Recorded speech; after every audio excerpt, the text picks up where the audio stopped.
কাতলা মাছ নুন হলুদ দিয়ে ভেজে নিয়েছি, কাঁচা টমেটো আলু দিয়ে চচ্চড়ি করব। তো দেখো তেল দিয়ে দিলাম, জিরে ফোড়ন দিয়েছি, কালো জিরেও দিয়েছি, আর কাঁচা পেঁয়াজ কাঁচা লঙ্কা রসুন লালচা করে ভেজে নিলাম। তারপর কাঁচা টমেটো আলুটা দিয়ে এখন আমি এখানে পরিমাণ মতো নুন হলুদের গুঁড়ো আর জিরের গুঁড়ো শুকনো লঙ্কার গুঁড়ো একটু দিয়েছি। তো দেখো এটা এখন লো ফ্লেমে ভেজে নিচ্ছি। ভাজা হয়ে গেলে এখানে আমি ঝোলটা অ্যাড করব। ঝোলটা পরিমাণ মতো, খুব বেশিও না কমও না। তারপর ঝোলটা দিয়েই আমি এখানে মাছগুলো দিয়ে দিলাম। ঝোলটা গরম জলও দেওয়া যায় ঠান্ডা জলও দেওয়া যায়, আমি গরম জল দিয়েছি। তারপর এখানে জিরের গুঁড়ো দেব, অন্য কোনো আর মশলা ইউজ করব না। আর বেশি করে দেব ধনেপাতা কুচানো।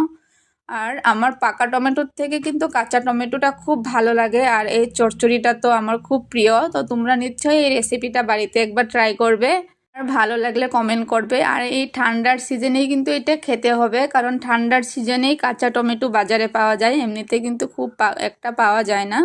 তো আমি রেসিপিটা বানালাম, আশা করি আরও কয়েকটা রেসিপি তোমাদের সঙ্গে শেয়ার করব কাঁচা টমেটোর। তো বাড়িতে একবার ট্রাই করো, আর যদি ভালো লাগে সুন্দর সুন্দর কমেন্ট করো। তো সবাইকে শুভরাত্রি, সবাই ভালো থাকো সুস্থ থাকো, আর গঠনমূলক কমেন্ট করে যাও।